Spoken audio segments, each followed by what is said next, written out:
Ya Rasul al-Kareem, Assalamu alaikum wa rahmatullahi wa barakatuh. Welcome back, brothers, sisters, viewers. You're with me here live in the Bradford studio once again on Real Talk, where we talk about real issues and things that matter to you.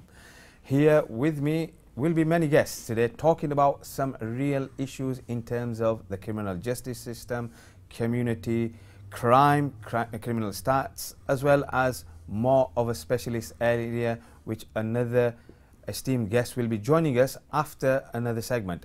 However, talking about these issues, talking about the council of mosques and talking about those that matter and those things that affect us all in terms of crime and punishment, here once again with me is Sir Iqbal Bana. Brother Iqbal Bana, Jazakallah. Assalamu alaikum wa alaikum assalam wa rahmatullahi wa barakatuh. And I don't think I'm going to get away with this Sir business, am I?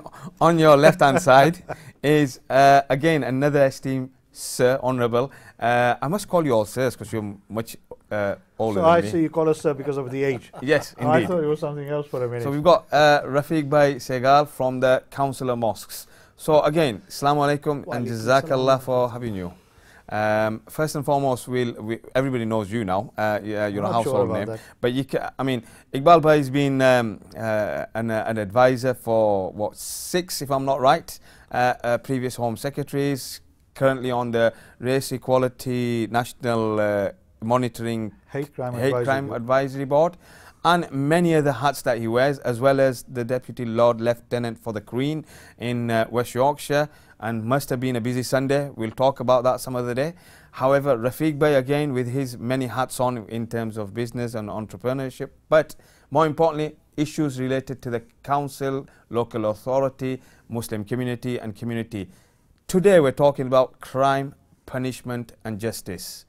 And I'll hand over you to you, Iqbal Bhai, and you can say a few words on that, and then we'll go on to Rafiq Bhai. Well, as I mentioned last week when we had this sort of brief discussion, one of the issues that were confronting our communities, which has come out from the Lamy report, for example, is the disparity in sentencing. There's already this issue about the over-representation of Muslims in the prison population. If you compare the number of Muslims within the country, we're supposed to be around 4%. Yet the number of prisoners in the custodial sentences and those in prison are between the two different figures, between 18 and 20%. So there's a clear evidence there that something of some concern is happening within our community. I'm not saying that all of this is a conspiracy. I'm sure, like every other community, we have our bad apples as well. I'm going to pick you up just for the viewers there, and we're live. We'll be taking calls as well. Well, I hope so. And the one thing that you said is shocking here. We as a Muslim community represent the British UK population as what? 3.5%? 4%. Yes. But the percentage of Muslims in prisons is? Around 18 to 20%. 18 to 20%, which is not double, not triple. Wow, it's nearly 5 times more. Exactly. Right. So obviously there's some serious issues there. But why is it that there's this huge overrepresentation of Muslims within the prison system? And within that, we also have to remember there are Muslim women in prison as well. Most people don't tend to think that there's going to be Muslim women in prison.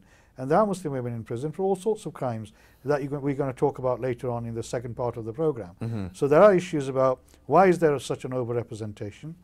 What is happening with these people when they're within the prison system? How are they being treated? I know in the last 30 years or so, I remember organizing the appointment of the first Imam in Wakefield Prison, about 25 years ago, because I was asked to do that, and we had an Imam from Batley who became the first chaplain in prisons in this country. See, and he's still 25 years on, and where are we now? Yes, exactly. So again, I'm going to hand over to Rafiq Bhai to just touch on that, and then we'll come back to you, Iqbal Bhai, because here the question now lies. So what are the Muslim community doing? You as the Council of Mosques and a leader of the community, a pillar of our society, what would you have to say to these stats? I think the stats are disturbing, and not just for me, for all of the community and in general. I think that for long enough we've actually I mean, although the work has been done on ground floor level, but I think it hasn't been done on the level that it should have been done. And I think the rehabilitation program doesn't exist in our communities, which really just takes the youngsters off the line and just into the gangs that they actually operate in. So really, it's looking at how, if somebody makes a mistake, then how do we rehabilitate that person back into the community? That's the important issue. And I think really, in essence, we've just really not realized that the problem is as big as it is. From our point of view, I can tell you that from Council of Mosques, we have actually done, I mean, say for instance, this year, what we did was we supplied, during the Ramadan, we supplied a number of prisons, especially the one in Leeds, with halal meals. And I got people to donate the food, the meat and the chicken and the rice into a number of prisons, so that the prisoners realize that our community is there, still supporting us, although we've done wrong, but they're there to support us and to get us back onto. I mean, Iqbal Bhai, what do you think about what Rafiq Bhai is saying? And some would argue that why should crime pay? Why should community support somebody who's done something so bad? I mean, we've got about 30 seconds to the before first break. So I mean, very quickly, I don't think this is to do with crime pays. I mean, what Rafiq Sehgal Sahib is, and I've known Rafiq Sehgal Sahib for many years, I've got a great deal of respect for him, but that is something that the prison service should be doing in themselves. Exactly. And I remember 25 years ago, when I helped set up the first prison chaplaincy in Wakefield, that is exactly how it started. It happened in Ramadan. There was a new governor, and he realized that there were Muslim prisoners there who were not getting the halal meals that they wanted. So we did exactly, and that was the first time it ever happened. Things have moved on, or should have moved on. And I think that is something that we need to talk about in the second part. So, you know, why? So and what we will talk about this, because some would argue that we really shouldn't be doing this. Stay with us. We're going for a short break. We'll be back with you shortly, and we'll be discussing more heated topics.